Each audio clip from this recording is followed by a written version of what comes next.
Oh man, hope everybody's doing well. Hopefully the connection is all right, man. We got a little bit of a storm going on over here on the northeast, so hopefully it doesn't affect tonight's show. But hope everyone is enjoying their Friday night. Hope everyone had a great Valentine's Day.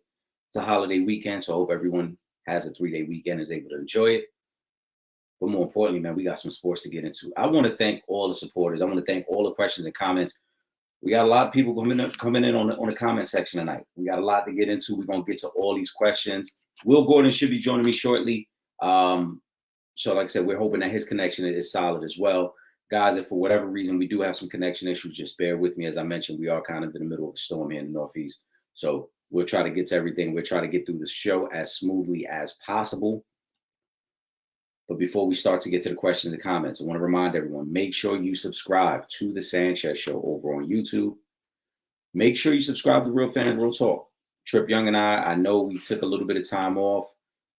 Sometimes, things happen and you can't really get things done the way you want to. And then sometimes life hits you. So we had some, things that we had to take care of away from the show. Which is my brother Trip Young, nothing but the best. And we're going to get back to it this week. All right. With that being said, let's get to some of the questions and comments. I hope everyone enjoyed the Super Bowl 58. It kind of played out the way I thought it would. It kind of went down as Vern and I talked about in the pregame show. And before we start, obviously, it's Friday night. Salute. But it kind of went the way we thought. We expected more points in the second half of that game. I didn't think an overtime game would take place, but I thought it would be a close game. And that's why on the betting side of things, I talked about taking Kansas City outright. If you got two evenly matched teams, you take the points. You take the opportunity to capitalize off that 1.5, that 2 points, whatever you called it at. I took them at money line because I thought they had a legitimate chance to win. I said as much. I was wrong about what I thought or how I thought they would win, because I did think that Pacheco would have a bigger impact in the game, but nonetheless, they won. So with that being said, let's get to the first question of the night. Shout out to Ron Charles. Biggest reason the Chiefs won back-to-back titles. I think the biggest reason and the most obvious is Patrick Mahomes. Patrick Mahomes is in a class by himself right now. He is an all-time great already.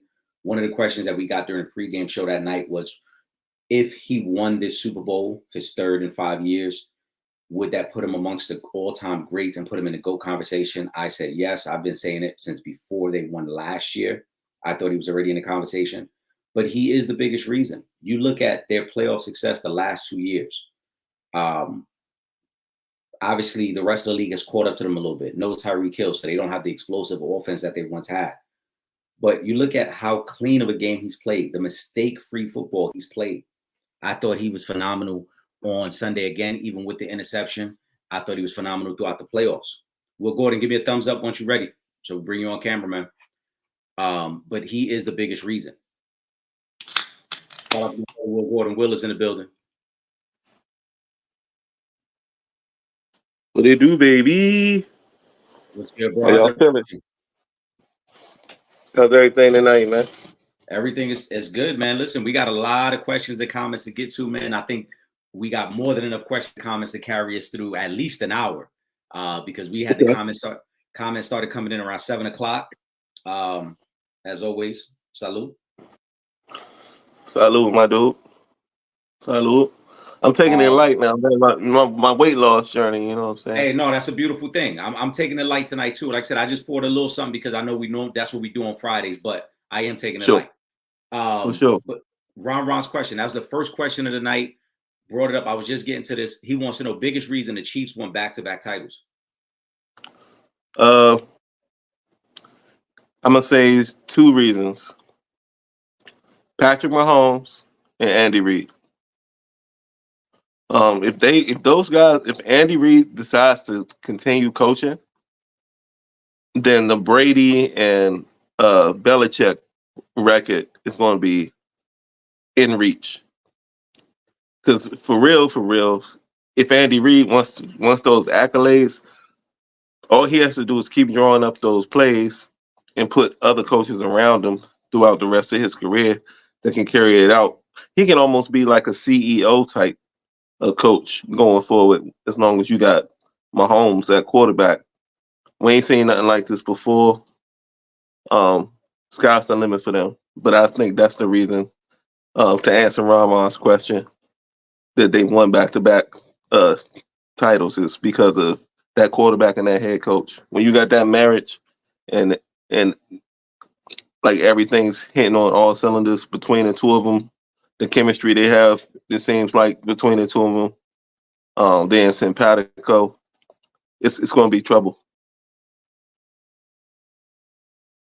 And I hate it as a Chargers fan because they're in my division, so I'm gonna have to put up with this for years and years to come. But I think that's the biggest reason that you're seeing, and you might see it next year. You know what I mean? I mean, because I don't see any signs of them falling off. I only see signs of them being able to improve because their outside skill position players are starting to just catch their stride now. Kelsey he's going to be a big factor to see how much longer he can play at the top of his game. But sky's the limit for these guys, man. I mean, you seeing a dynasty right here. It is the makings of a dynasty. I think for me, like I said, I started out by saying the most obvious is Mahomes. I think Mahomes has just been phenomenal these last 2 years in the playoffs and how clean of a game he's played without turning the ball over, without, you know what I'm saying, making the big errors that most teams make. When you try to force things, when you try to be the superstar, you make mistakes, you make errors. They just don't do it. And it's one of the things we highlighted on Friday. The other teams they're playing, they make the mistakes. The Chiefs very rarely make them. Andy Reid, though, has been phenomenal as a head coach. And in terms of your projection on their future, I would shift to the other side of the ball, to their defense. Their defense is still very young. Last year, they won a Super Bowl with 6 rookies starting on defense. Now you've gone back to back, and the amount of experience that all those guys in that secondary have now obtained makes you even more credible moving forward. They're going to be tough. They're going to be tough. Mahomes only 28 years old, so the sky's the limit for the Chiefs moving forward. Ron also wants to know, were the Chiefs disrespected this year? I'll start off. I'll say no, they weren't. The Chiefs struggled at times this year. Their receivers were trash at times this year. Let's not forget the struggles they had with catching the ball or holding on to the ball, and just how bad their offense looked at times. So I don't think they were disrespected. I think they were properly rated. We all gave them the respect they were due as a 2-time champion. And going into the playoffs, I think we also talked about them as a pretty dangerous team. Even though they were underdogs in Buffalo, underdogs in Baltimore, it wasn't like Vegas was disrespecting them and making them touchdown underdogs. They were a couple points, 2.5 points, 3.5 points. So I think Vegas had enough respect for them. I think we did as well. But what you think, Will? I'd say we rated them as what we saw on the field at the time. You know what I mean? Like, they didn't look the greatest at times, and we called it as we saw it. You know, like, don't nothing separate them from everybody else as far as being able to be criticized. You know, did they end up, turning it around? Yeah, they did. But I wouldn't say that they were disrespected because we called it as we saw it. You know what I'm saying? They, like you said, they struggled at the beginning of the year. It took a while for them to get those receivers together. It took a while for them to get the running game going. It took a while for that defense to start getting stops when they needed to get stops. But once they put everything together, I think we also gave them their just due. You know what I mean? We saw them coming, Paul. So it's like, I don't say we disrespected them. I just think they were analyzed and criticized based on what we saw on the field. Yeah, I don't think we disrespected them because we talked about it many times that their receivers could be the downfall of them. And listen, the same plays that Valdez-Scantling started to make in the playoffs, he wasn't making in the regular season. Right. There's a reason why Kadarius Toney was a healthy scratch throughout the playoffs. They didn't even let him suit up. So they got better, and I thought their defense was very solid. Spagnuolo deserves a lot of credit, though, man. If you look at the way they were able to shut down the Ravens, the way they were able to slow down McCaffrey. I know you and I talked about it on Friday. We didn't think they would be able to slow down or stop McCaffrey. We thought he was going to be the one guy that would be able to eat. The 49ers made it very tough for him. He had to work hard for those 80 yards that he got that night. So I thought that was a great job by Spagnuolo's defense. Yeah. And even though they gave up some yards, they got the stops when they needed. Early in that game, San Fran had opportunities to knock Kansas City out. It was 10-3 at the half, and San Fran was looking way better than the Chiefs throughout the first half of that game. Yet somehow Kansas City was only down 7. The Chiefs defense kept them in it. Yep. Go ahead. Spagnuolo, I'm surprised he didn't get any looks for head coach this offseason. Because I know every vacancy's filled now, but I'm just maybe that's not the role he wants to be in right now. Go ahead and ride that Chiefs train right now. But I'm surprised he didn't get any looks. Nah, I think we talked about that last week because I remember us talking about the enemy. Spagnuolo doesn't want to coach anymore. He got his opportunity a few years back with the Rams, and I think he settled into being a defensive coordinator and understanding that that's his best role. And kudos to him, because too many times guys think they can do more than what they're capable of. And everybody should aspire to be a head coach if that's the field you want to go into. But you also got to know your limitations. You got to know if that ain't for me, if I'm just better suited at focusing on one side of the football, then that's what's best for me. Yeah. Kyrie wants to know. Kyrie Thompson, shout out to Kyrie. What up, Kyrie? Did Purdy do enough Sunday to silence critics? Will, I'm gonna let you kick that one off. I'm gonna say yeah, but it's hard for me to speak on what the critics are and what their mindset is, because I wasn't one of them. I thought you get what you get from Brock Purdy, and like we said the last time we got together, he's not going to lose football games for you, and I don't feel like he really lost the football game.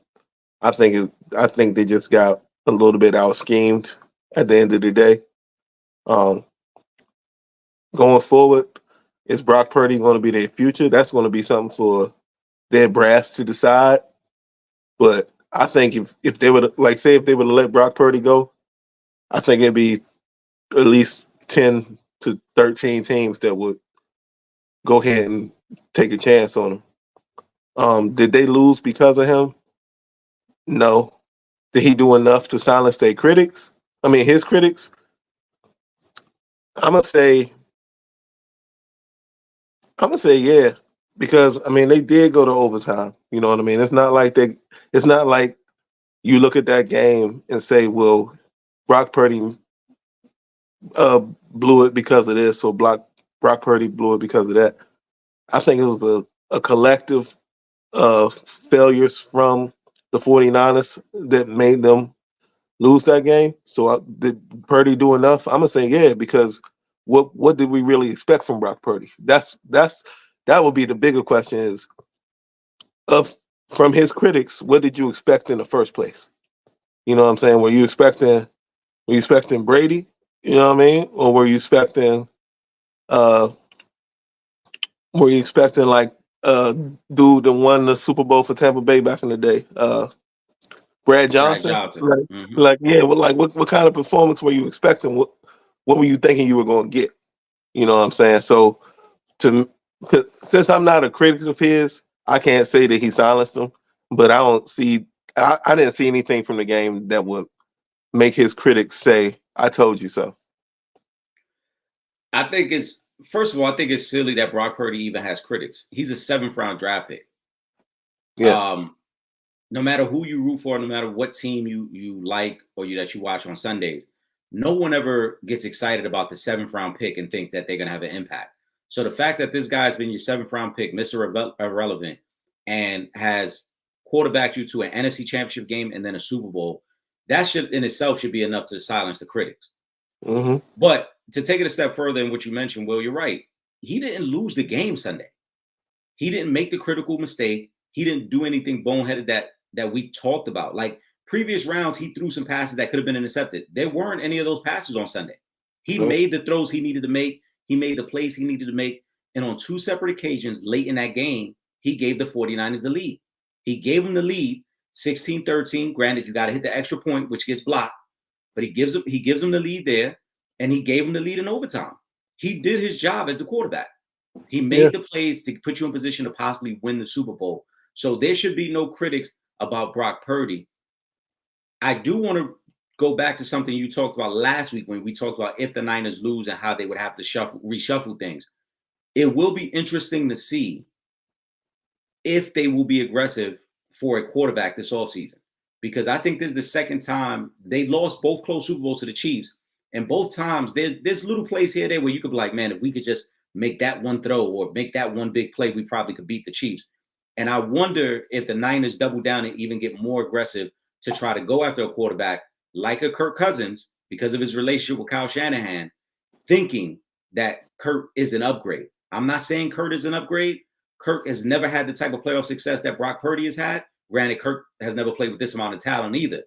Kirk's But whether he is or not, I'm just saying it would be interesting to see if the 49ers will go that route and be aggressive in that way at the quarterback position.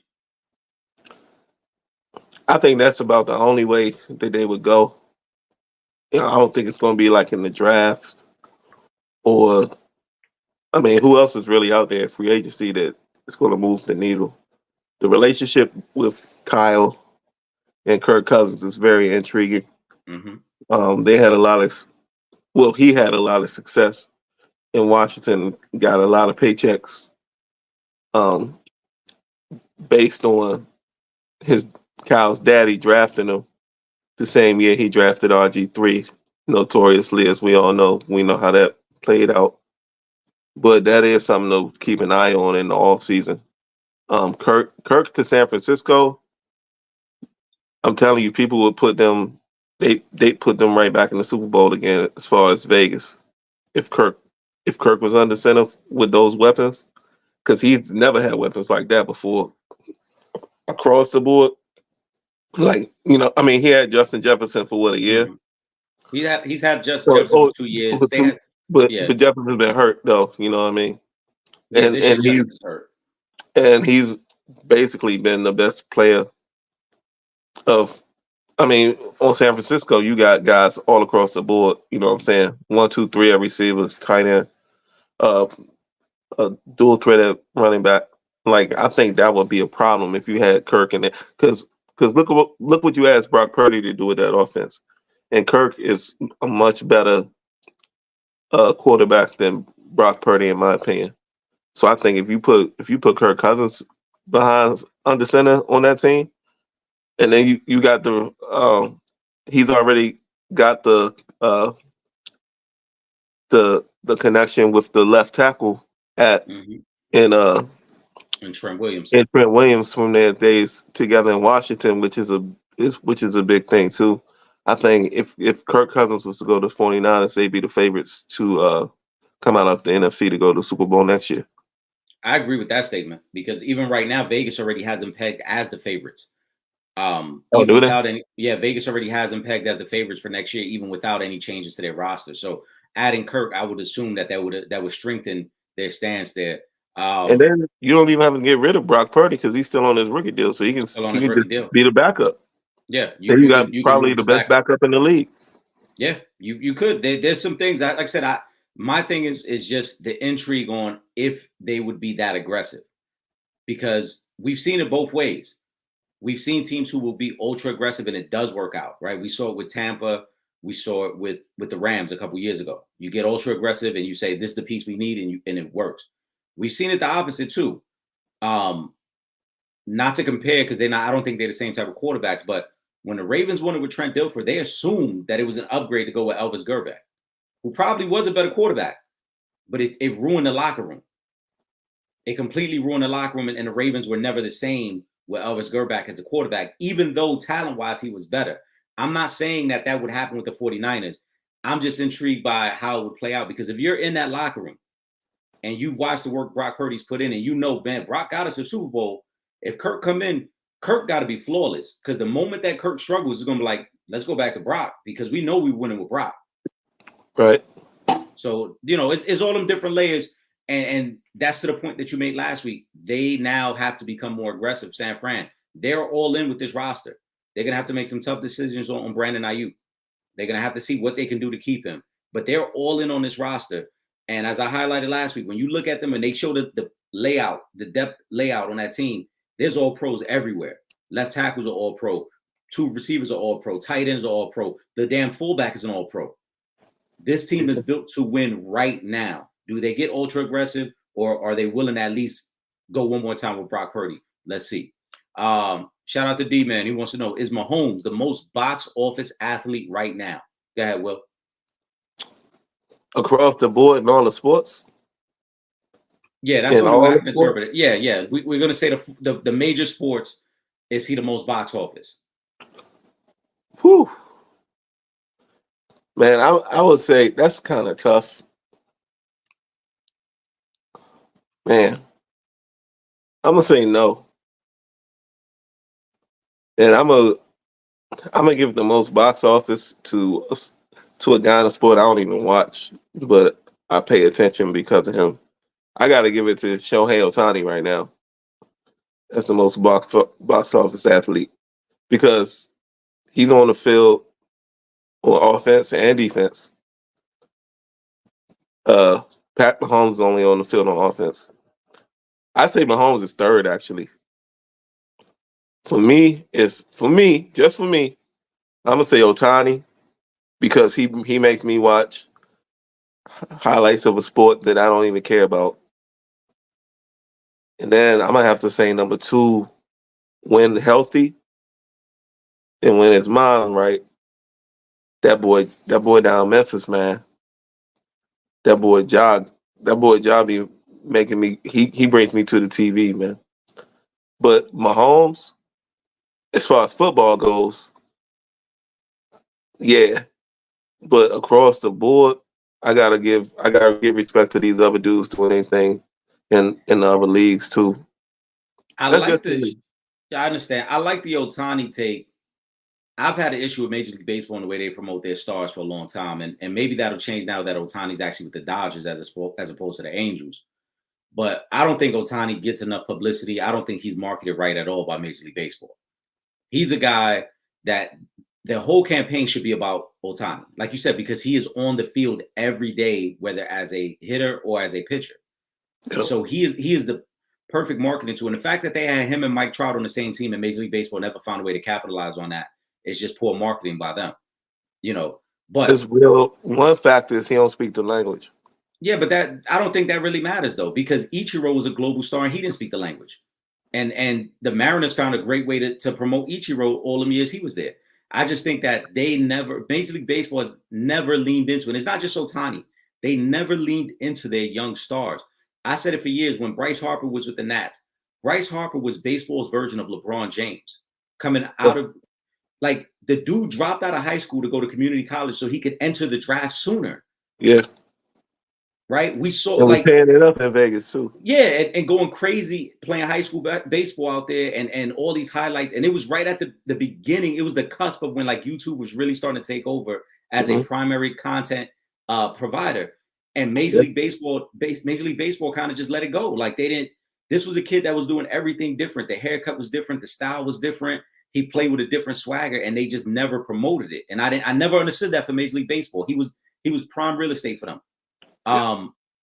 Ohtani is phenomenal, but I won't put Ohtani in this conversation because I don't think Ohtani draws the viewers to the TV.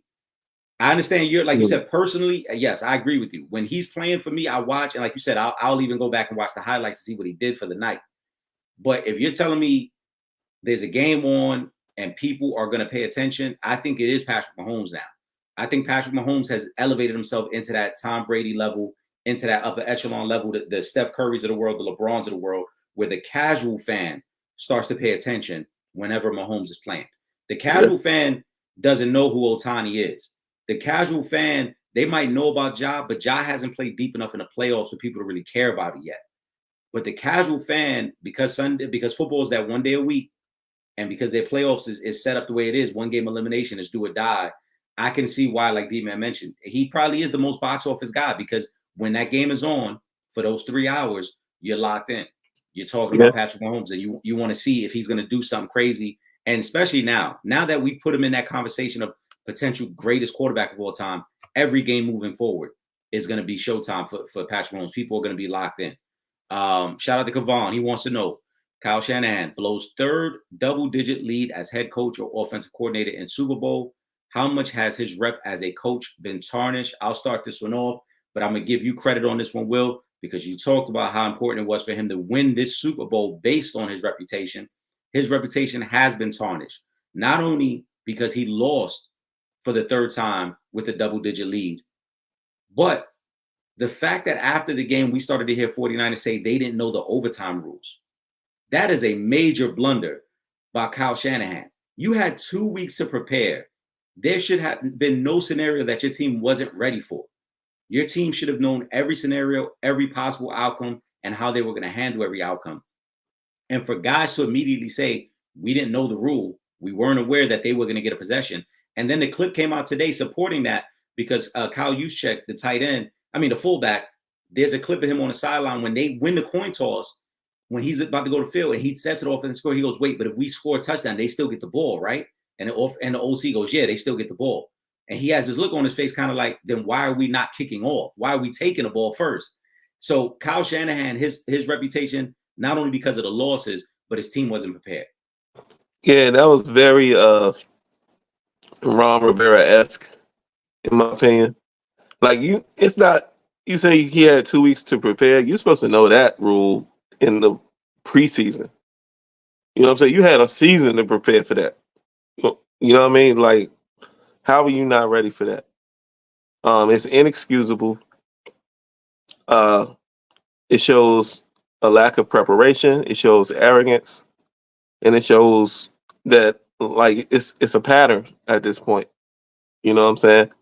Like, how are you continuously folding when when you're in such a position to be successful?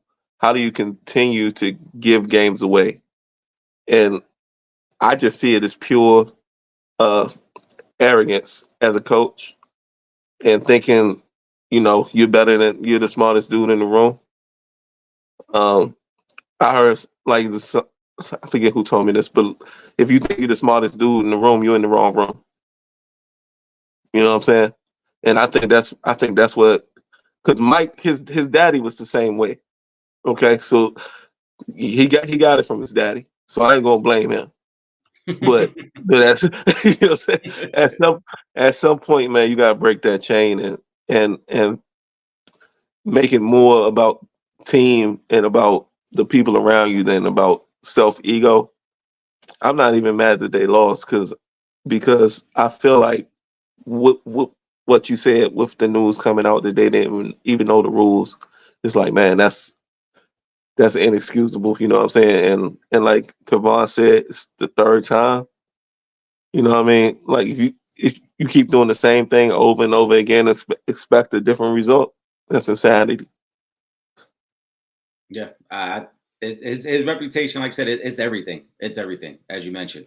He does have a certain arrogance about him, and it's tough, man, because they have enough talent to win. I don't know if you saw the graphic that came out. So in they've been in the playoffs eight of the last 9 years, I believe, because they missed that 1 year when Jimmy G got hurt. And all those years, they've either gone to the conference championship or the Super Bowl.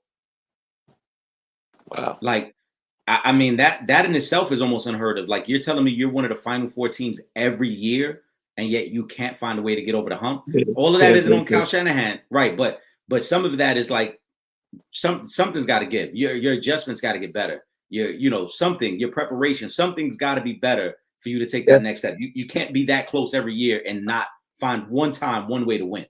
Right. I'm gonna let you start this one off because you had posted a comment about this on Facebook. Kevon wants to know thoughts on Usher's halftime performance. A lot of hype leading up. Did it live up to the hype? And where does it rank? Is it as good as Beyonce, Michael Jackson, Prince? Will, go ahead, man. No, it's not as good as any of those. I expected. All right. Let me just say this first. It was deep because I went back and watched it the next day on YouTube. It was all right. Like I was hammering it Super Bowl night because I had a couple of whatever. But it just wasn't what I expected. Like I didn't know Usher was gonna look that old with his moves and like with his dancing and stuff. It was kind of like you know how you I don't know if anybody seen like New Edition perform lately, but it was like early onset Bobby Brown. You know what I'm saying?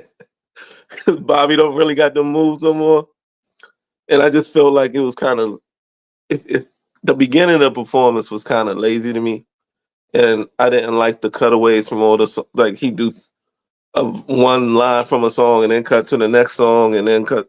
I didn't like that. I felt like he could have spent a little bit more time on it. Like he cut off from a song right before the best part of the song, which I wasn't feeling that. Now, the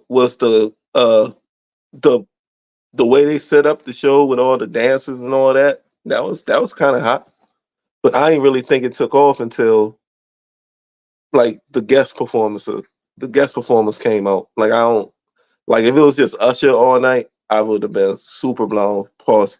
But I thought it was just lackluster.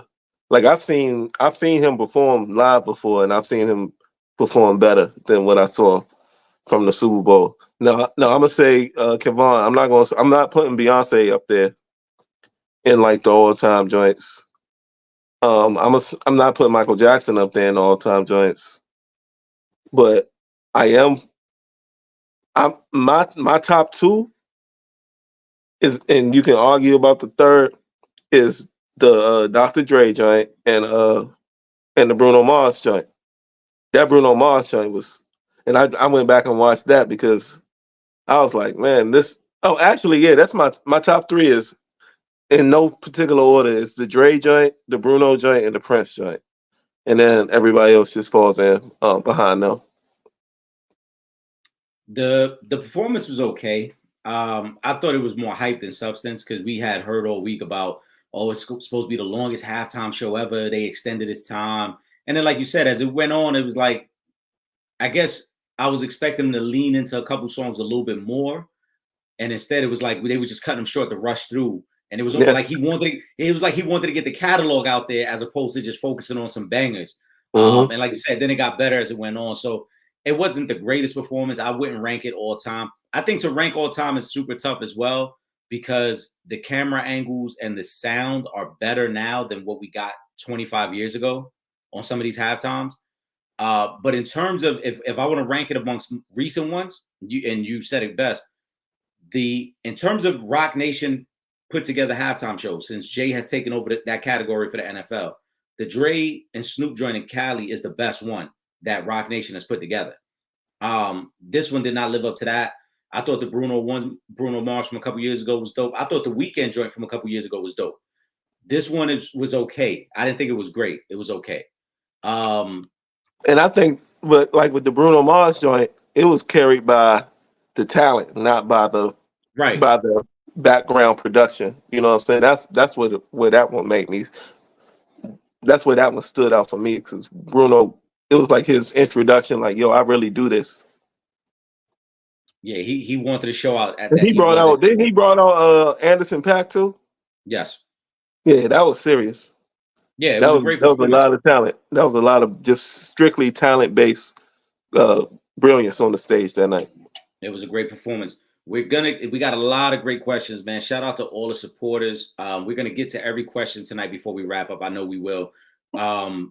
Most of the questions that are left are NBA related. So, Will, I want to give you an opportunity. Do we have a final thought to wrap up this NFL season?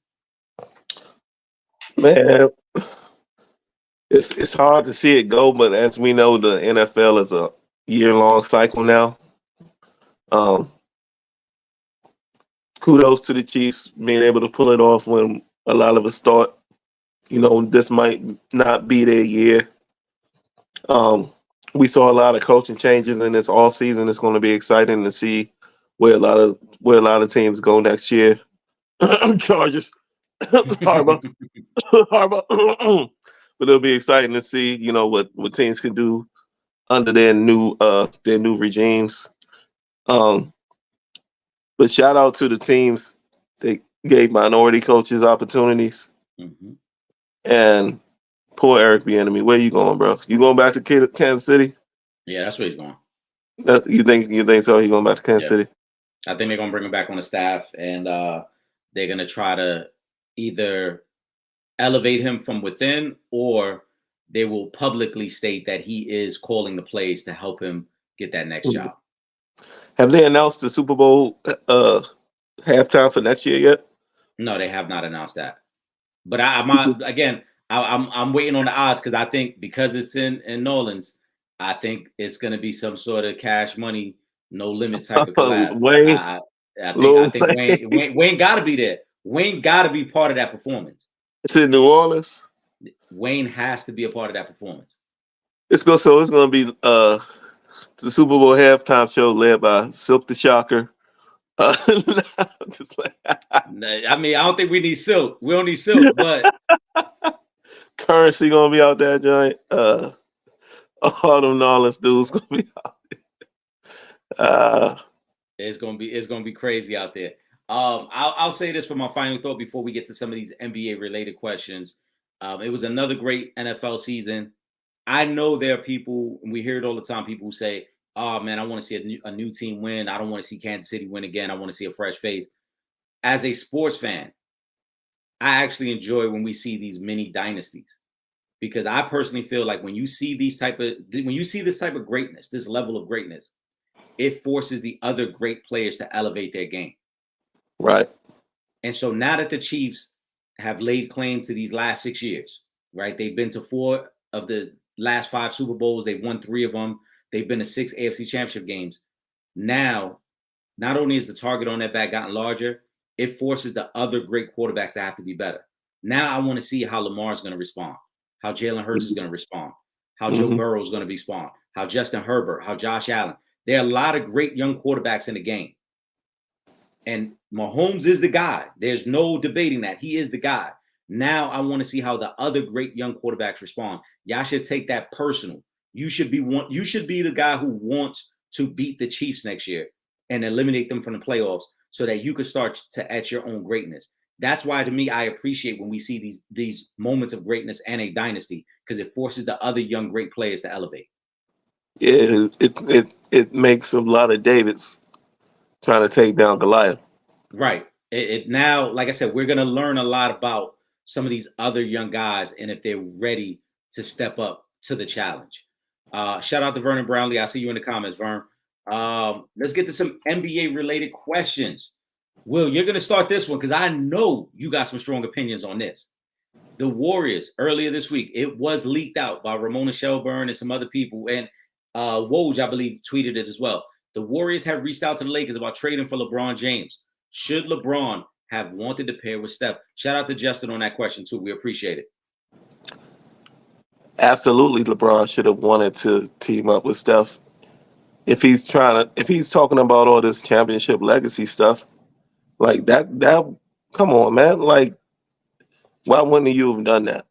Which tells me that there are some underlying things in LeBron's plans that a lot of like tabloid media has already speculated, like about playing with his kid. Now, if he was to go to the Warriors, I'm curious to see what they would have had to give up, to get him, or were they just willing to pay that luxury tax, or like, because you would have had to send back a lot of pieces for that money to match up, But why would he? What's the report that he turned it down? The report is that the Lakers gave the Warriors permission to reach out to Rich Paul, and that Rich Paul said LeBron had no intent or desire to be traded from the Lakers. And then that pretty much was the end of the conversation. So they initially reached out to the Lakers. Then the Lakers kind of put it down. And then the Lakers kind of just handed it over like, no, reach out to LeBron directly and see what he wants to do. And I have some strong opinions on that as well. So the Lakers was like, all right, they were seeing it as they get out of jail free pass, huh? They're like, oh yeah, go ahead, take him. Go. Here's his number. Here's his cell. You know what I'm saying? Hit him up direct. And if he want to go, he can go. We will pack his bags for him. That's what that sounds like to me. And that's because as currently constructed, they're not going to win no championship with LeBron James. And if he's really trying to win championships, why wouldn't you go play with the best shooter in the world when all you'd want to do is pass anyway? You know what I'm saying? So I don't. This just LeBron and Clutch, me and LeBron and Clutch. So I'm gonna pair this question with the question that And Kyrie. is it not ironic that they're called Clutch? Yeah, it's very ironic. But I'm gonna pair that question with this question from Kyrie because you hinted at this as well. Kyrie wanted to know teams believing drafting Bronny can lead the land of LeBron. Could this be King James' final season with the Lakers? I love Bron, but I wish he retired. I'm somewhat tired of him, right? So, will I agree with you? LeBron is angling his way out of LA. Historically, look at every time Bron has left the team, it starts the same way. The news report leaks that he's not completely happy with the organization. Then there becomes the rumblings of who he wants to play with. And then there becomes this disconnect with the organization where they now have complete uncertainty of if LeBron wants to even be there. That's why, as you mentioned, that's why I think the Lakers said, well, go ahead and speak to him. Because I think the Lakers know already. We sort of, how ironic, since we're talking of ironies, right? A week before the trade deadline, no one was even asking this question. Yet LeBron and Rich Paul came out and released a statement. LeBron's not requesting a trade out of LA. Who asked? Yeah. No one asked. Yep. But yet y'all put the question out there. I mean, y'all put the statement out there. Why? Because again, now we're going to create the uncertainty within the organization. So of course the Lakers probably felt like, well, I didn't even know you were thinking about a trade because we weren't thinking about trading you. So when did the conversation start of I won't accept the trade anywhere? Who was talking about trading you? Yeah. Right. And as you mentioned, go ahead. Go ahead. No, say what you're gonna say. And the Lakers, it kind of puts them in the perfect position because they didn't want to be put in a spot to where they were trying to move him. So now they putting the ball in his court. You know what I'm saying? Like, oh well, Yep. If you don't want to be here, then you go ahead and bounce. Right. Which is going to be my next point. Coming off, yeah, instead of them coming across as looking like they trying to get rid of him, it's like, well, he don't want to be here. So, do what you want to do, and we'll figure it out later. Thank you. Which led to my next point. When have we ever heard a team get called about a trade and say, well, yo, ask him yourself if he wants to leave? Yeah. Never. For real. Yeah. Why would I grant you access to my best player, my star player? Maybe he's not their best player. Maybe AD is their best player now, but he's still their star. He's still the box office guy there. Mm-hmm. Why would I grant you access to recruit him if I don't want to trade him to you? That's like if you come to me, like if you and I both know the same girl at the bar and you're like, yeah, I'm digging her. Yo, go ahead, go talk to her. Yeah. Why would I grant you access? Yeah, exactly. Like, yeah, she might be feeling you, dog. Go ahead. Right. See what she talking about. Why, if I want to get with her, why would I grant you that access? Right. So, like you said, the Lakers put all the pressure on LeBron. Like, I mean, if you want to go, go ahead, right? Yeah. And if you don't want to go, Bron. Long story short, Bron is out of LA. He's leaving LA. He has a player option next year. He's going to decline that player option, and he's going to force his way somewhere else. And I don't know if it's going to be tied directly to Bronny because let's be real, Bronny is not NBA ready yet. So this talk of teams believing if they draft Bronny, if you waste a draft pick on Bronny, you probably shouldn't be a GM in the league. Let's call it what it is. If you waste a draft pick next year on Bronny James, you should not be a GM in the league. So what if somebody takes him like, because we speculate that he go early. What if he goes like 56? That's still a waste. You think? If you can bring him and LeBron to your city and pack the house for 41 nights for the season, I still would view it as a waste.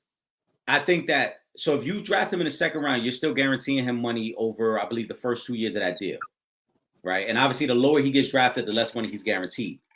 But if you're a team that has legitimate title aspirations, if the way for me to get LeBron James, if I want LeBron James at 40 years old, if the way for me to persuade you to come to my team is to draft your son, then you didn't have no interest in playing here anyway. If you really wanted to win and we have the structure to win, I shouldn't have to draft your son to make you say, yo, I want to go there. You should outwardly feel like, no, you got the fundamental pieces in place that I want to be a part of to win. Yeah. It shouldn't be, well, my son, because if that's the case, I mean, what's stopping the Spurs from drafting Bronny James and then Bron sign there? Don't say that. That would be nasty. I'm just saying. No, but I'm just saying. What would be nasty. Right. But what's stopping the Spurs? What's stopping the Hawks? What's stopping Charlotte? What's stopping one of these smaller franchises who just say, all right, if that's how you feel, that if you feel that strongly about your son, then we're going to draft him and we're going to call your bluff. So come sign with us now. Because the Charlotte Hornets could definitely use the surplus of money that Bron would bring in if he played there. Like you said, 41 nights in Charlotte. We're going to pack the house because we ain't got much, but we got LaMelo, we got LeBron, and every now and then his son comes off the bench like Thanasis for us. Every now and then. Bronny comes in and does his Thanasis impersonation.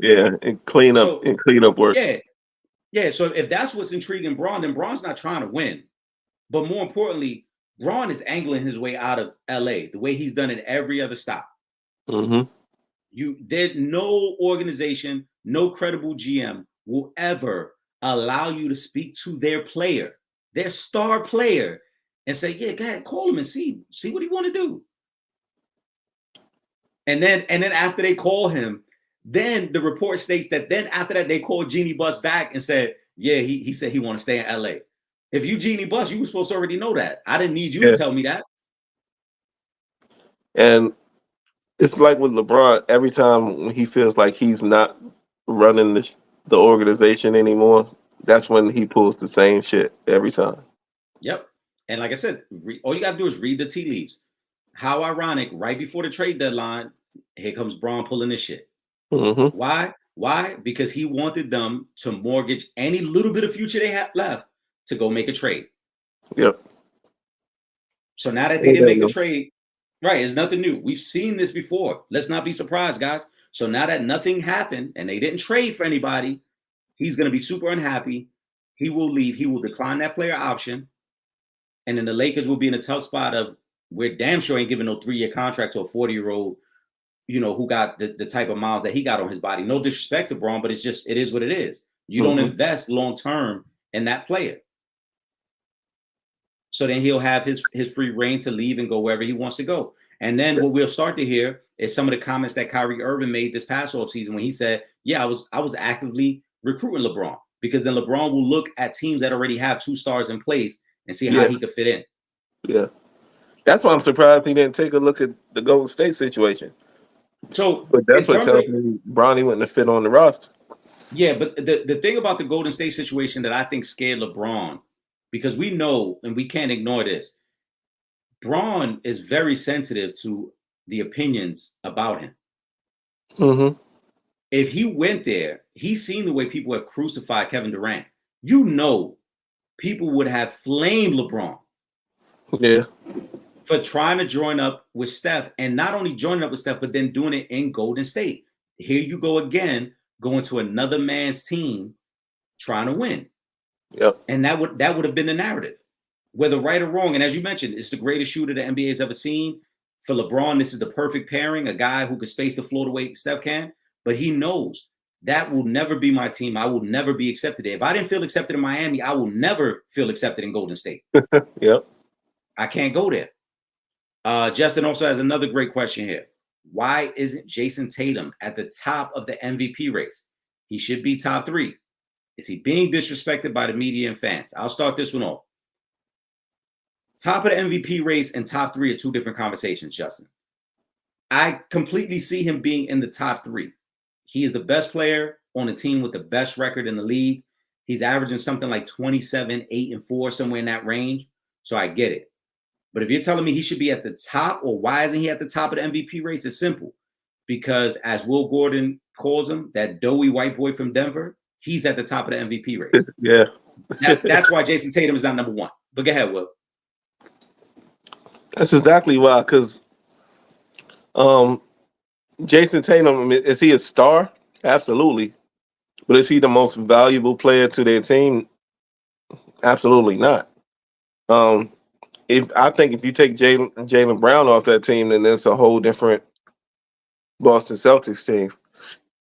But if you take the Joker off of Denver, then you're talking about a, So a, my a like a playing game team, in my opinion, because Jamal Murray can't carry that load by himself.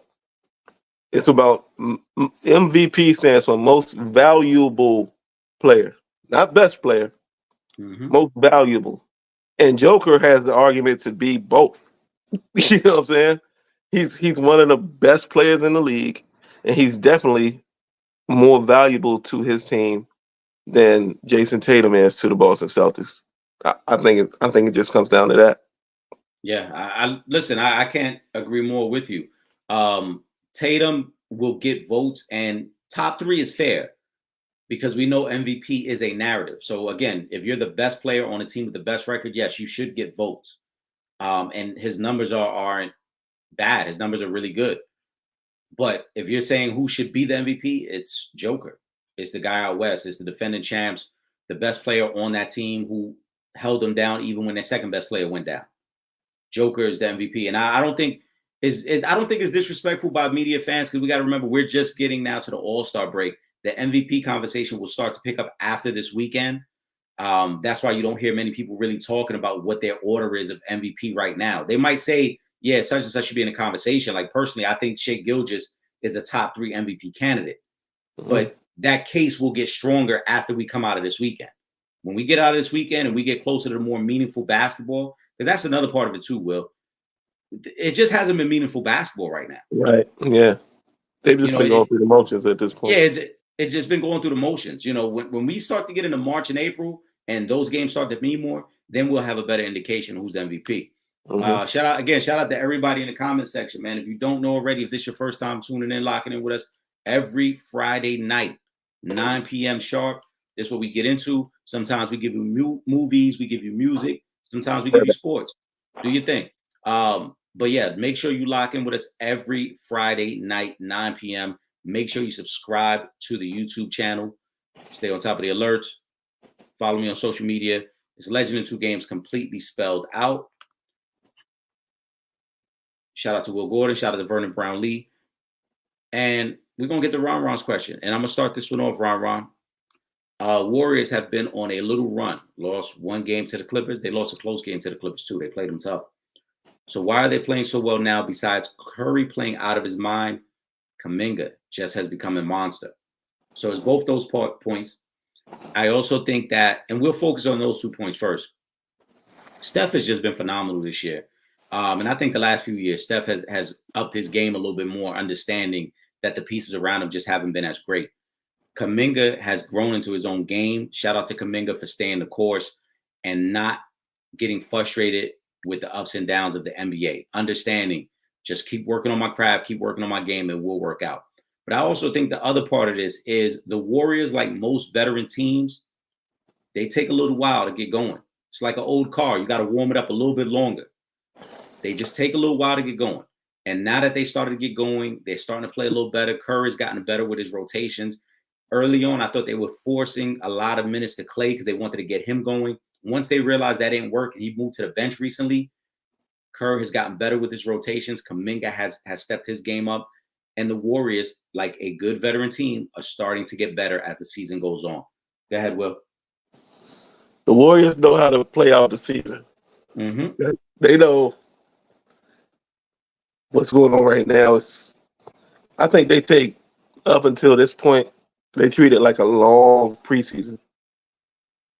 And when you're a veteran-laden team like they are, and they've been through the trenches and know what it takes to be a champion, they know how to pace themselves. And I think that's what we're seeing out of the Warriors out of the beginning of the season. Like, they did have their, points where we were like, oh, what's happening to the Warriors?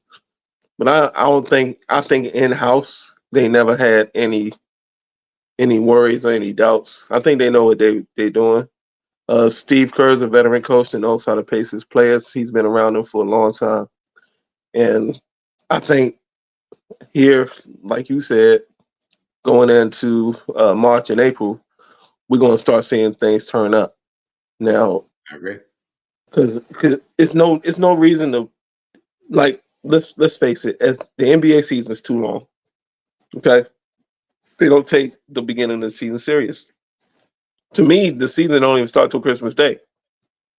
You know what I'm saying? And they've already played 2 months of basketball by then, and they're not taking any of that serious. Mm-hmm. You see, guys, even if they're not sitting out, you see guys take nights off. If you know what I'm saying. Mm-hmm. You know what I mean? You see guys just out there going through the motions and getting their check. After, Christmas Day to me is when they say, okay, now we getting into the season, and that's just because of all the spotlight they get on with that marathon of games on ESPN and ABC on Christmas Day.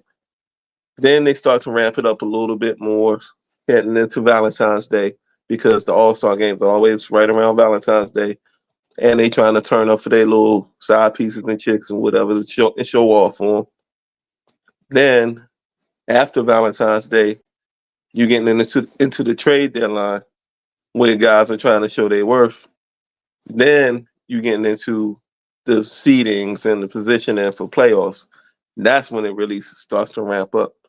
So I won't say the Warriors are like I think they right on pace to do what they need to do, and I think nobody's going to want to see them in the playoffs. Nobody. Yeah, I agree. For the Warriors, the regular season means absolutely nothing, and people don't want to hear it, but it's true.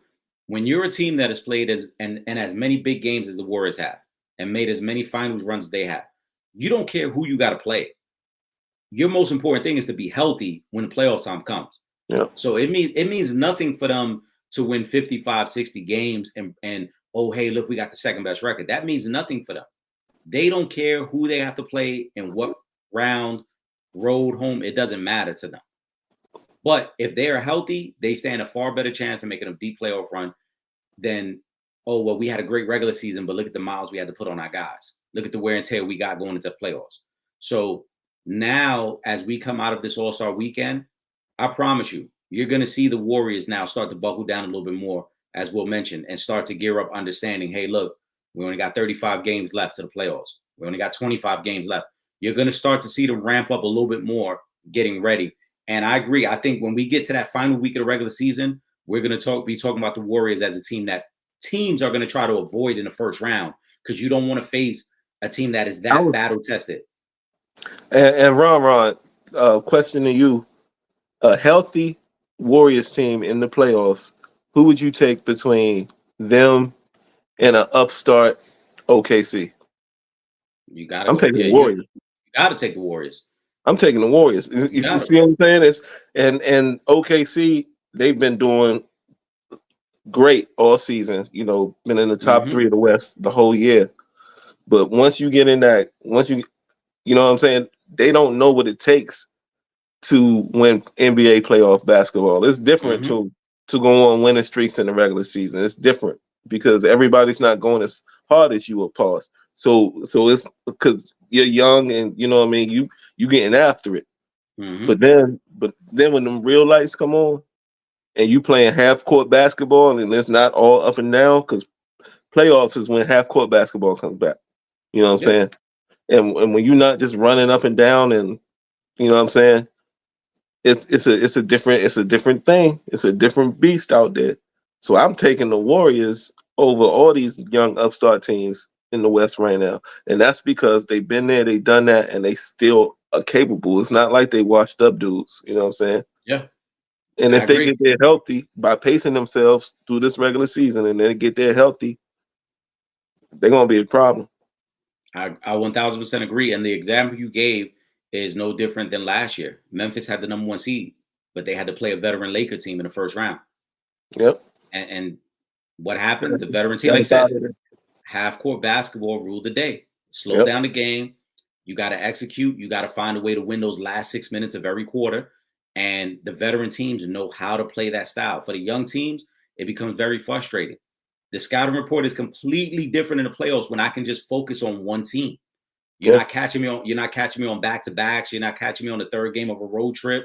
I can focus on one team. The veteran teams with the better coaching normally win those matchups. D-Man wants to know, this is All-Star Weekend related, so we'll keep it quick. Who y'all got in that three-point shootout, Steph Curry or Sabrina Ionescu? I got Sabrina Ionescu, and I'm going to tell you why. One, she's shooting from a closer range than Steph. And two, there is no wins here for Steph. If Steph wins, he was expected to win. If he loses, everybody's going to make a big deal that he lost to a female in a three-point contest. But also, more importantly, I don't think Steph goes out there to try to embarrass Sabrina. So I think he kind of takes it easy in the shooting. I think Sabrina wins. You know what? I got her too. And I didn't know she was shooting closer. Mm-hmm. I had her anyway. I didn't know she was shooting closer to him. But like you said, if he wins, everybody was like, yeah, he's supposed to win. He's the greatest shooter of all time. But where I fair to differ with you is when if he loses, who's gonna clown him? I'll be like, all right, let me shoot against you then. Let's see what happens again. You know what I'm saying? So I don't really think he has anything to lose in this situation. And I think she got everything to gain. What I will say is like nothing to lose, everything to gain. It's the old Nas joint, right? Was that on the old Nas joint? Yeah, he got nothing. Is nothing here for Steph on this one because it's like you said, if you win, it's like okay, no big deal. I'm rooting for the young lady though.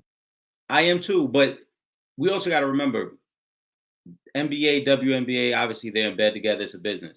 The last thing they want is for one of their female stars to get embarrassed. So I'm sure there's that part of Steph where it's like, yo, I don't want to show her up either. Like I don't want to go out there and just kill her in the 3-point shooting competition. And that's not to say she's not going to hold her own. She is a great shooter in her own right. But there's also going to be that human element from Steph where it's like, I'm not trying to embarrass her either. Conspiracy theory. I just came up with this on the fly. Because we it's us two, so it's the opinionated ones. The opinionated ones, we back. What if, because all this talk about, the difference in disparities between the money of the WNBA and the NBA, right? How huge would it be for her to beat Steph in a shooting contest on All-Star Weekend? How huge would that be for the WNBA? You already know, like I said, the NBA and the WNBA are in bed together. It's a business. Astronomical. Yep. That would be astronomical. So what if, I don't know which side, NBA, WNBA, maybe both, was like, hey, Steph, everybody know who you are. Your legacy is cemented. Go ahead, take this L, bro. Go ahead, take this L. And you know what I'm saying? Here goes some stock options. Some WNBA stock options. Listen, we don't even need you to lose. We just need it to be competitive. So just don't try as hard. No, lose. No, but I think even listen, right? If it's a great shootout, and let's say he barely beats her, that's still great for the WNBA. Yeah, but you need that dub. The win looks great. If he loses, we're gonna forget about it. If she wins, you will never forget about that. I think if she hangs tough, I think if she hangs tough with him, it looks great. And if she wins, it looks even better. Don't get me wrong. The win is the ultimate for the WNBA. In terms of business, the WNBA could promote the shit out the fact that their best shooter beat right. They show that game winning. I mean that last shot to win it. She might turn into the WNBA logo if that was to happen. They could sell the shit out of her beating the greatest shooter in NBA history. If she hangs tough, it almost becomes like your Rocky story, like the underdog that almost did it. But then she gets everybody paid too. Like she gets everybody paid. The only thing the WNBA does not want is for her to get smoked. Yeah. If she gets smoked, then it's like this was a terrible idea. If it's like 31-12 or something like that. Yeah, then it's like this was a terrible idea.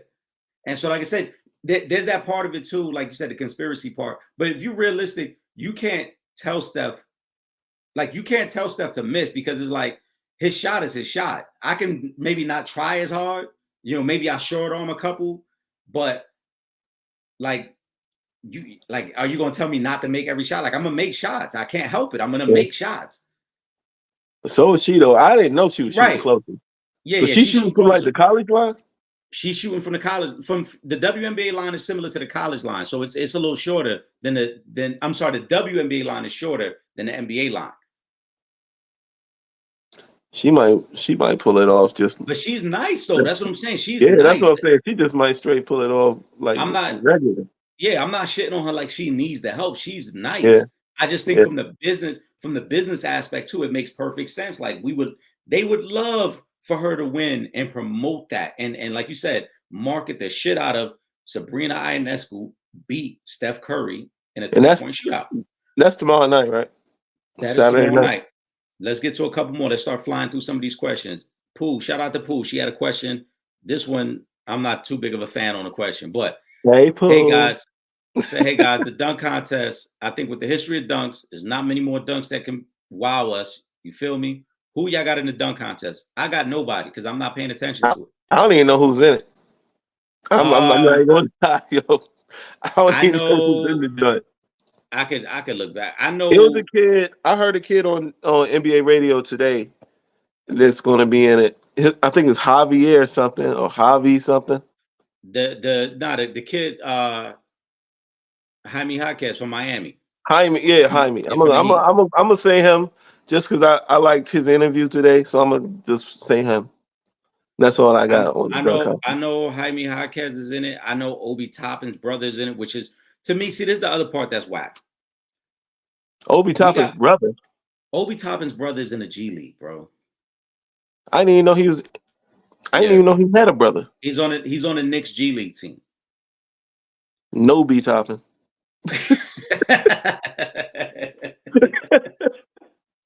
But yo, this is why it's whack.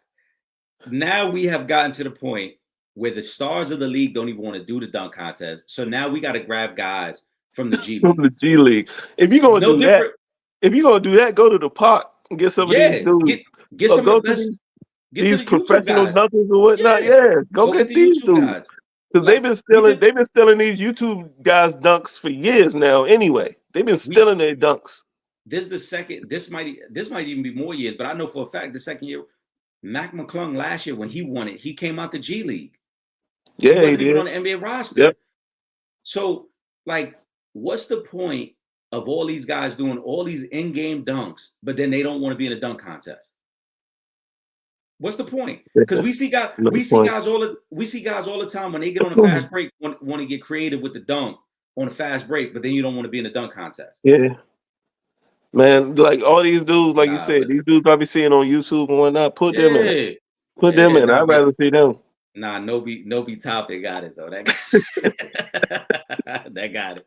Yo, shout out to D-Man. He said, congrats to Shaq. The Magic put his jersey up in the rafters. What's crazy, he only played 4 years there. So shout out to Shaq. You're right. He was only there 4 years. However, we cannot discount his impact on the Orlando Magic or their franchise. He gave them relevancy. Obviously, he helped lead them to an NBA Finals. Without Shaquille O'Neal, I don't know if the Orlando Magic would still even be in Orlando. I think that would have been a team that would have relocated, but he did save that franchise when he got drafted there. Go ahead, Will. Yeah, Rookie of the Year, right? Rookie of the Year. Went to the finals. And I believe he was, that year they went to the finals, I believe he was a top 5 MVP vote getter as well. Beat the Bulls. Mm-hmm. And those pinstripe jerseys, still I will always picture the 32, if not the number 1. Mm-hmm. And every time I don't know if this is good or bad. It depends on your perspective.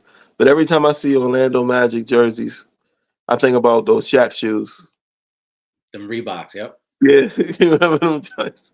Yeah, I mean, but you can't discount Shaq's impact on not only the game but the world. Mm-hmm. If you really being real about it, and he started out there, so I ain't got no qualms with his jersey getting put up in Orlando. I'm surprised it wasn't there already. It should have been up there. Who else Yeah. is up there? Ronnie Cycli? Now, I think Uh, I could be wrong. I think only Nick Anderson is the only one that they retired. Nick Anderson was up there before Shaq? Because Nick Anderson, remember, was the first franchise draft pick. He was their first draft pick of the franchise. I could be wrong, So but I what? think Nick Anderson. No, So no, but what? it was more. I think it was more like a sentimental because he also I think is the longest tenured on Orlando Magic. So it was one of those kind I of like said Ronnie Cycli. He was with the Heat. My bad. I'm no, but tripping. Ronnie played with them too. I think Oh, Ronnie did he? played with them. Yeah, I think he played with them too. Okay. Uh, let's get to a couple more questions. We talk since Oh, we talking young guys. there's real quick, D Scott should be up in the rafters if Nick Anderson is up there. I think Nick Anderson's career with them was better than D3 D. gotta be up there too, man. Yeah, he was good for them, but I think Nick Anderson, That's career the wise, I think DC he had a better kids, man. career with them. I gotta lobby for the DC kids, man. Shout out to Kyrie. He said, "You know what rookie is killing now? Brandon Miller. The dude is legit." You're right. Brandon Miller has been playing very well this year, averaging over 16 points a game. He's found his niche there. Obviously, everybody's talking about Wemby, but Brandon Miller has been very good. And the thing that sticks out to me the most is that he's been able to shoot the ball very well. He's shooting almost 40% from three this year, which is very rare for most rookies because it normally takes a little time for them to get comfortable shooting the three. He's already come in shooting very well, playing a very good game in Charlotte. Yeah, I agree. Let's see. Kyrie also wants to know. This is becoming a running comment and question. What's the deal with the Bucks?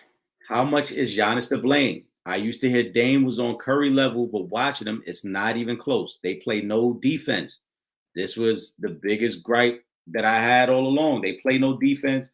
I sounded like I was being critical of Dame, but I still believe it. Dame didn't play very many big games in Portland, and now that they have expectations, they're struggling. And Giannis has to take a lot of this blame because he got the head coach fired, and now Doc Rivers has come in. Doc Rivers has come in, and they've looked worse with Doc Rivers. Doc is docking. Doc is definitely fucking docking. They look bad. Doc is docking. We were both very critical of that move when it happened. And Giannis is 1,000% to blame for it. He's the one that got Adrian Griffin fired. He's the one that didn't like being pressed by Adrian Griffin in practice. He's the one that didn't like to be told that they need to play better defense. He's the superstar. He's the one that has his brother on the team that his brothers shouldn't even be in the G League. He's the one that pretty much runs the organization. So, he's mini Braun. You know what I'm saying? That's what he's become in Milwaukee. That's what I mean. Yeah, well, the evidence shows. You know what I'm saying? The survey says, you know what I'm saying? He is mini Braun now. And he's everything to blame. You got Doc in there docking. And you got to take Giannis got to take the blame on this. Giannis has to take the blame on this. And we will see how this plays out throughout the rest of the year, but I don't think it ends well there. Pooh had a quick little statement here. Juju Watkins of USC is the future of women's hoops. She has it all. She does. She's still young though. She's a freshman, but she has played phenomenal, and we will see how it progresses moving forward. I'll just say that I hate to put great projections on very young players because in any sport, once the film gets out there, then we got to see how you're going to adjust to the film once it's out there. So she is a great freshman. We're going to see how it progresses moving forward. Kavon got another one here. Thoughts on the Shannon Sharp? Yeah, thoughts on the Shannon Sharp Mike Epps beef is squashed now, but Mike said some crazy shit. He did. But I don't equate it to being crazy shit though. To be honest, I got some thoughts on this one. Yeah, now we're gonna run through it quick though. Monique Club Shay. Is this show becoming drama and negative shit? Go ahead, Will. So I'm a fan of other podcasts. You know, I watch the competition because I consider us their competition. You know what I'm saying? So I watch them. Now my thoughts. The first part of that question, the Mike Epps Shannon Sharp deal. I think Shannon took it too far, in my opinion. I think Mike Epps was just being, saying some little jokey jokes or whatever. And I like because I saw him say the stuff because I follow both of them on social media, and I didn't think nothing of it. You know what I'm saying? I didn't think he was questioning Shannon Sharp's manhood and nothing like that. Like he a comedian, bro. Mm-hmm. Like you know what I'm saying? Like, and you putting yourself out there, like you know what I'm saying? You a target like everybody else. Mike Epps was doing what Mike Epps does. He gonna clown dudes. You know what I'm saying? He gonna roast you every now and then. That's the way I took it. And then when Shannon came back on the show with Ocho, Ocho. Mm-hmm. yeah, and he's out there talking about he want to fight and all this other stuff. Like I'm like, all right, Shannon, no, this is getting out of hand, bro. You a grown ass millionaire, bro. Stop trying to fight everybody. Let's go back to the Memphis game when he Mm-hmm. was the Memphis Lakers game. He trying With to fight the whole Dylan yeah. Brooks, and Like then come T on, bro. Morant. Yeah. What are you like? Stop. Come on, man. Cause for real, I think if somebody get a hold of him, he probably ain't got no squabbling. He one of them dudes, man. We all grew up with them dudes like that, man. That got Yeah, all the muscles and ain't got no squabbles. they be in the gym all day and then don't know how Yeah, to handle themselves. ain't got no hands. You know what I'm saying? Just got muscles. But I'm not saying that's the case for him, but that's how he's coming across. Mm-hmm. And you talking about Mike Epps, man, Shannon, you like I give it to you. You in good shape, man. You big as hell. Pause. But if you coming at Mike Epps, who probably about $180, if that, Mm-hmm. $165. You know what I'm saying? Talking about when I see you, it's on and all this stuff. Man, he telling jokes, and you had him on your show before. You know what he about. You know what I'm saying? It's all fun till the rabbit get the gun. You know what I'm saying? So now you know the jokes was targeted towards you when you threatening to fight a dude. Mm-hmm. I think once he calmed down and figured out that wasn't a good look. That's why they was able to squash that thing. Because I know Epps ain't run from that. You know what I'm Nah. saying? Even though he a little Well, dude. Mike Epps was like, I'm gonna be in Indiana for the All-Star weekend, so we're gonna see each other. Yeah. And you know what? When he said that, I was thinking, man, I hope they keep it on the up and up because that's his hometown. So he got his squad with him. Uh-huh. You know what I'm saying? So I was like, man, Shannon don't know. Shannon better recognize he going into enemy territory. If you trying to keep it on that level, I bet F's got more people out there than you do. You know what I'm saying? That's a fact. That's a fact. You know what I'm saying? So I think to wrap it up, I just think Shannon took it too far, and I'm glad that they were able to squash that. And you know what I'm saying, as black men, we don't need that beef, especially in the entertainment community when everybody's watching, when everybody can see it. You know what I'm saying? We don't need that kind of negativity. So I'm glad that they was able to squash that thing. Since you started with the first part of that statement, I'm gonna start with the second half of that. Shout out to Club Shay Shay because I commend what he did with that platform and how he's grown that. And the way he's built his brand up. I don't think that it's filled with drama. I think that he's creating a space where people can speak their truth. And that's needed because a lot of times we know there's a lot of lies that are told out here about people. Because unless you're in the know, unless you're behind the scenes, anybody could tell you any bullshit and you got to take them at face value.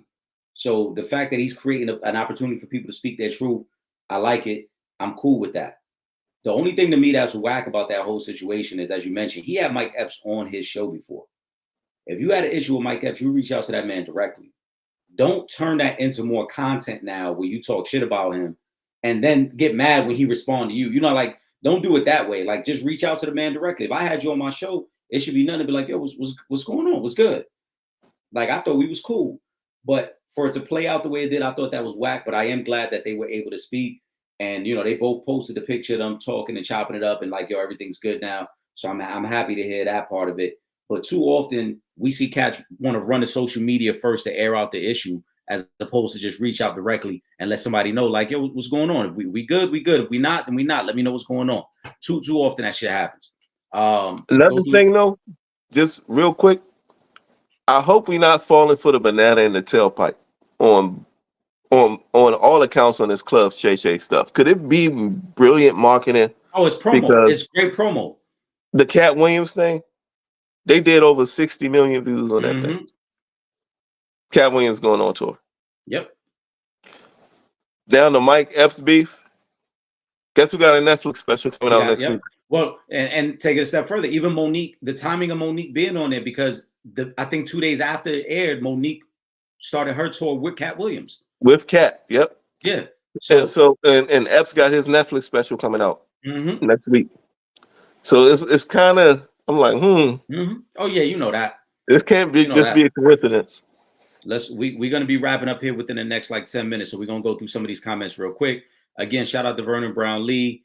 Some of the comments he put up, Juju Watkins, no joke. That's a fact. He said the Bucks. Yeah, we know. Bronny will never be NBA ready. I'm starting to feel like he won't either. I'm be honest. I don't know if he will be NBA ready, but his last name will give him the opportunity. His last name is gonna give him a shot.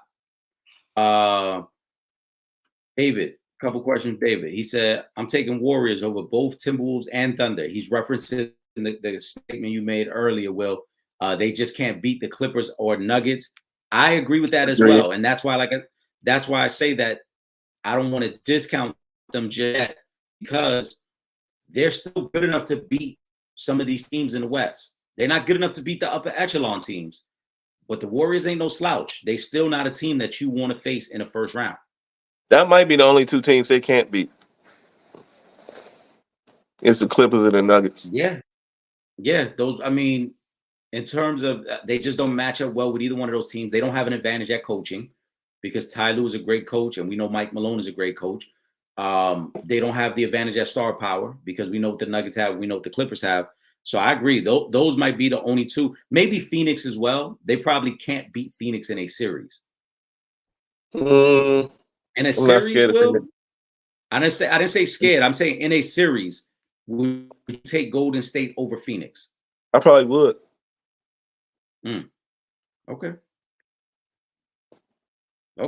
I think it'll go 7, but I don't trust. I mean, Booker and KD gonna be problems, but I'm not worried about Phoenix against Golden State.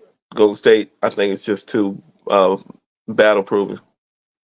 That's fair. I mean, that's also one of them situations where I don't think they have a distinct advantage at head coach, because Frank Vogel is a good head coach, and I think Phoenix has the better players. They got KD, they got Book. No disrespect to Steph, but if you're telling me I can get KD and Book, I think I take them in a series over Steph. And Draymond and Clay. Yeah, well, unless Clay looks like his old self, I still take him over them, because we still haven't gotten the best version of Clay. We still don't have the best version of Andrew Wiggins. Wiggins ain't been the same since last year. No, not yet. Right. So I like what Phoenix has a little bit more in that series. I don't like Phoenix to come out of the West, but in that particular series, I would like Phoenix more than Golden State. David, this is the last question, and then we're gonna get into our final thoughts. Who's the white boy the Warriors keep playing? He's talking about the kid Podzimski, something like that. Chris Paul is the only player not healthy, and is he coming back? They're trying to get him back closer to the playoffs, but honestly, I think they're better off without Chris Paul, and that's no disrespect to Chris Paul, but we know they're at their best when Draymond is initiating offense. They don't need Chris Paul. They don't. David had one more question, so I'm gonna post this up. He says Shaq and Orlando never made first team. So what? David, you sound pretty knowledgeable about basketball, even if you never made first team. Name to me the other centers that went to NBA, because that was the peak of NBA centers. You're talking about the Patrick Ewings. You're talking about the Ewings, the Hakeem, David Robinson, Alonzo Mourning, Dikembe Mutombo. You're talking about the peak of NBA centers. There were a lot of those centers we just mentioned were never first team or NBA. Hey, Shaq never made the dream, the first dream team, but Christian Laettner did. So what? Right. So what? You know what I'm saying? Right. So what? So I don't like I said, I don't think you can hold that against Shaq when you think about the era of centers that was. That doesn't discount Shaq's impact. That doesn't impact what he did for that organization. He's remembered. It's not like the league is retiring his Orlando jersey. The Orlando Magic. It's not like he retired his jersey in Boston or in Cleveland. It's you know what I'm saying? It's the Orlando Magic retiring his jersey, and that's his impact with the Magic. Will, let's get into our final thoughts before we wrap up. Man, I really wish that the NFL could partner with are they partnering with the XFL this offseason? No, the XFL and what is it? The USFL are merging together. Oh, so the NFL still has nothing to do with them? Yeah. See, I wish there was a way that they can make that kind of like a G League type deal. I think because then I think we'd be locked in way more on football throughout the year. Because then you'd be thinking about like, oh, maybe we don't have to waste a draft pick on this on a linebacker, or maybe, you know what I'm saying? And I think we'd be more locked in. I just hate to see football go away. I mean, we all gonna keep on, you know. Now we're getting into the draft prospects, and hopefully the NBA gets more interesting and we get, distracted by that. But I just hate going into this time of the year where when the NFL goes away and it's kind of just the draws. It's not as bad as summertime, but man, I need the NBA to step up a little bit, because this has been the most boring NBA season that I can remember, in my opinion. And I really need them to step it up and keep my interest going, because I'm binge watching a whole lot of garbage television right now. So I need the NBA to step up for me, man. But yeah, it's always good to be with you, the opinionated ones, back at it, baby. You already know. Listen, we'll be back next week as always. And this is our time to shine, because now we're going to start giving y'all some more movie topics and music topics. And next week will be one of those episodes. I'm sure, unless something crazy happens in the sports news cycle, next week will be more of an entertainment episode where we get into some music, get into some movies. So we're going to do that next week. David, I see your last comment. I'm not ignoring your last comment. He said you got to get that Shannon Sharp, Mike Epps question in the chat. We did. We actually went over that already. We discussed our thoughts on the whole beef with them. So maybe you had tuned away or stepped away for a little bit. But if you rewind the episode about 20 minutes, you'll hear where we were talking about that. But yeah, we're going to get into some more entertainment aspect things next week. And you're right. This does become a little bit of the downtime. It's not much to talk about because we're not close enough to NBA playoffs. We're still like 2 months away from NFL draft. So we're gonna do our best. You said, that's when we shine, though. That's when we shine. So we will. What else we can do? Right. We will definitely make sure we put something great and exciting together for next week. But with that being said, I want to remind everybody, subscribe on YouTube. We go live every Friday night at 9 p.m. sharp. Make sure you subscribe. We will be back next week. There you go. Click. There you go. Click that button. We will see you guys then. For my brother Will Gordon, I am Eric Sanchez. We are the opinionated ones. Enjoy your holiday weekend, guys. We are out of here. Peace.